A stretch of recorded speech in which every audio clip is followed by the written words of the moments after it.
உலகெங்கும் பார்த்து கொண்டிருக்கும் வரலாற்று பதிவுகள் ஆன்மீக அன்பர்களுக்கு வணக்கம். இன்றைய ஆலய தேடலில் நாம் காண இருப்பது சோட்டானிக்கரை பகவதி அம்மன். சோட்டானிக்கரை பகவதி கோவில் கேரளத்தில் மிகவும் பெயர் பெற்ற இந்து மதத்தினர் போற்றும் அன்னை இரவியான பகவதி கோவிலாகும். இந்த கோவில் தென்னிந்தியாவில் கேரள மாநிலத்தில் உள்ள எர்ணாகுளம் என்ற இடத்தின் அருகில் உள்ளது. இக்கோவில் சபரிமலை ஐயப்பன் கோவிலைப் போலவே மிகவும் பெயர் பெற்ற கோவிலாகும். கடவுளின் தேசம் என எல்லோராலும் அழைக்கப்படும் கேரள மாநிலம் எர்ணாகுளத்திலிருந்து 16 கிலோமீட்டர் தொலைவில் இருக்கிறது சோட்டானிக்கரை பகவதி அம்மன் ஆலயம். குருவாயூர், சபரிமலை, திருவனந்தபுரம், பத்மநாப சுவாமி கோயில் போலவே சோட்டானிக்கரை பகவதி அம்மனும் புகழ்பெற்ற ஆலயமாகும். கேரளா, தமிழகம், கர்நாடகா ஆகிய பகுதிகளில் இருந்து பக்தர்கள் ஆயிரக்கணக்கில் எப்போதும் வந்த வண்ணம் உள்ளனர். மனநோய்க்கு மருந்தாகும் சோட்டானிக்கரை பகவதி அம்மன் மிகவும் புகழ்பெற்ற ஆலயமாகும். இதன் தல வரலாறு என்ன என்பதை இப்பொழுது பார்ப்போம். முற்காலத்தில் மலையாள தேசம் வனங்கள் அடர்ந்த கானக பகுதியாக இருந்தது. அங்கே கண்ணப்பன் எனும் வேடுவன் வாழ்ந்து வந்தான். மனைவி இல்லாததால் தனது மகள் பவளத்துடன் வசித்து வந்தான். கண்ணப்பனோ வனதேவதையை அனுதினமும் வணங்கும் தீவிர பக்தன். அருகாமையில் இருக்கும் கிராமங்களுக்கு சென்று அங்கு மந்தையில் இருக்கும் மாட்டையோ அல்லது வனத்துக்குள் மேய்ச்சலுக்கு வரும் மாடுகளில் ஏதேனும் ஒரு மாட்டையோ திருடி வந்து பலி கொடுத்துவிட்டு தன் கூட்டத்தாரோடு தானும் சாப்பிடுவது வழக்கம். கண்ணப்பனின் வீட்டிலும் மாடு ஒன்று கன்றை ஈன்று பால் கொடுத்து வந்தது. கன்றுக்குட்டியின் மீது மகள் பவளத்துக்கு அலாதி பிரியம். எப்போதும் அதை பிடித்து கொண்டு விளையாடுவாள். ஒரு நாள் வனதேவதைக்கு பலியிட எந்த மாடும் கிடைக்கவில்லை. அதனால் தன் வீட்டில் இருந்த மாட்டையே பலி கொடுப்பது என முடிவு செய்து அதை அவிழ்க்கச் சென்றான். அப்போது கன்று தாயின் பிரிவு தாழாமல் அம்மே என அலறியது. இதை பார்த்ததும் மகள் பவளம் ஓடோடி வந்து கன்றுக்குட்டியை கட்டிக்கொண்டு அழத் தொடங்கினாள். அப்பா, என்னைப் போலவே இந்த கன்றும் தாயற்ற பசுவாக வேண்டுமா என கேவி கேவி அழுதாள். மகளின் அழுகை கண்ணப்பனின் மனதை என்னவோ செய்தது. இனி ஒரு நாளும் உயிர்களை பலி கொடுக்க மாட்டேன் என அழுது புலம்பி அரற்றினான். அன்றிலிருந்து புலால் உணவை உண்ணாமல் வாழத் தொடங்கினாள். சில நாள்கள் சென்றதும் அவனுடைய மகளும் இறந்து போனாள். யாருமற்ற நடைபிணமாக தன் நாட்களை நகர்த்தி வந்தான். ஒரு நாள் கனவில் ஒரு காட்சி தோன்றியது. லோகமாதா ஜெகதாம்பாள் கோடி சூரிய பிரகாசத்துடன், கண்ணப்பா, நீ கொடுத்து வைத்தவன்.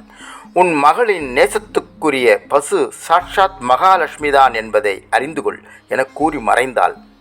படுக்கையிலிருந்து எழுந்து தொழுவத்தை பார்த்தான். அங்கே பசுவும் கன்றும் சிலைகளாக மாறியிருந்தன. தன் கூட்டத்தாரிடம் விஷயத்தை சொன்னான்.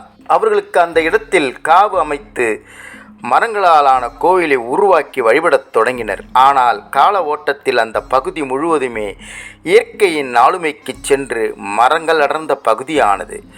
பல 100 ஆண்டுகளுக்கு பின்னர் கிராமத்து பெண் ஒருத்தி புல்லறுத்து கொண்டிருந்த போது திடீரென ரத்தம் பீரிட்டது. அவள் அலறடித்து கொண்டு நடந்த விஷயத்தை ஊர் மக்களிடம் சொன்னாள். அவர்களதை எடாட்டு நம்பூதிரியிடம் சென்று கூற அவர் வந்து பார்த்துவிட்டு, இந்த இடம் முழுவதுமே தேவியின் அருள் பெற்ற இடம், இங்கு ஆலயம் அமைத்து வழிபடுவோம் என்றார். இந்த பசு சிலை தேவியின் அம்சம். இதற்கு உடனே அபிஷேகமும் நைவேத்தியமும் செய்ய வேண்டும். இங்கே குடிகொண்டிருப்பது சந்தேகமில்லாமல் லக்ஷ்மி தேவிதான்.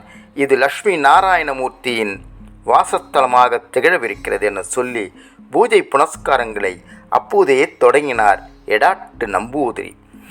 இங்கே லக்ஷ்மி, சரஸ்வதி, துர்க்கை எனும் 3 உணர்களோடு நிலைகளோடு தேவி திகழ்கிறாள்.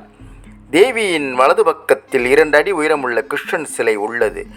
அம்மே நாராயணா, தேவி நாராயணா என மனமுருகி பக்தர்கள் வழிபடுகிறார்கள். கோவிலின் உள்ளே தென்மேற்கு மூலையில் இருப்பவர் சிவபெருமான். அருகிலேயே கணபதி சன்னதி. அங்கிருந்து தெற்கு பக்கமாக இருப்பது நாகராஜா சன்னதி. கோயில் குளத்தின் கிழக்கு கரையில் அமைந்திருப்பது உக்கிரக்காளியான கீழ்காவு பகவதி சன்னதி. அதிகாலையில் தேவியை சரஸ்வதியாக பாவித்து வெள்ளையாடை அணிவித்து பூஜிக்கிறார்கள். மதிய வேளையில் தேவிக்கு சிவப்பு ஆடை அணிவிக்கப்பட்டு காளியாகவும் மாலையில் ராஜராஜேஸ்வரியாகவும் வழிபடுகிறார்கள். மாசி மாதத்தில் நடைபெறும் ஆராட்டு விழாவும் நவராத்திரி விழாவும் இங்கு விசேஷமாக கொண்டாடப்படுகிறது. மனநோய்களை போக்கும் பகவதி. மனநிலை பாதிக்கப்பட்டவர்களை இந்த ஆலயத்துக்கு அழைத்து வந்து வழிபட்டால் அவர் நல்ல மனநிலையை அடைவதை அன்றாடம் கண்கூடாக பார்க்கலாம்.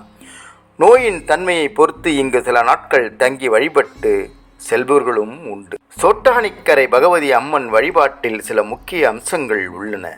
அதிகாலையில் அம்மன் சரஸ்வதியாக கருதப்பட்டு வெள்ளை ஆடை அணிவித்தும் பூஜிக்கப்படுகிறார். மதிய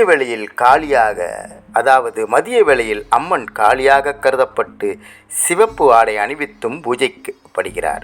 மாலை வேளையில் அம்மன் ராஜராஜேஸ்வரியாக கருதப்பட்டு வழிபடுகிறார். மாசி மாத ஆராட்டு விழா. மாசி மாதத்தில் இங்கு ஆராட்டு விழா சிறப்பாக கொண்டாடப்படுகிறது. நவராத்திரி விழாவும் இங்கு விசேஷமாக கொண்டாடப்படுகிறது. இங்கு குருதி பூசை என்பது சிறப்பான ஒரு பூஜையாகும். கீழ்காவில் நடைபெறும் குருதி பூசையில் மக்கள் ஆர்வத்துடன் கலந்து கொண்டு அன்னையின் அருளை பெறுகின்றனர். சோட்டானிக்கரை பகவதி அம்மன் வழிபாட்டில் அம்மனின் அருள் பெற்று மனநோய்கள் உள்ளிட்ட பல்வேறு பிரச்சனைகளுக்கு தீர்வு காண விரும்புபவர்கள் இங்கே வந்து வழிபடுகின்றனர். குருதி பூஜை தீய ஆவிகளை விரட்டுகிறது.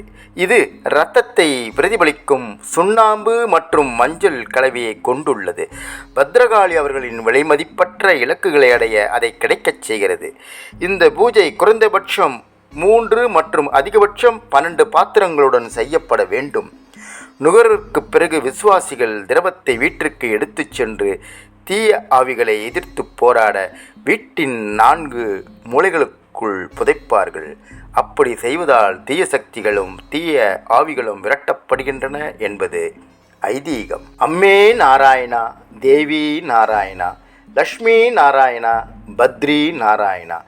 ஆதி மூல தாயுமாய் அவதரித்த பகவதி சோட்டானிக்கரையில் வாழும் அம்மனை வணங்குவோம். பகவதி அம்மனை வணங்குவோம்.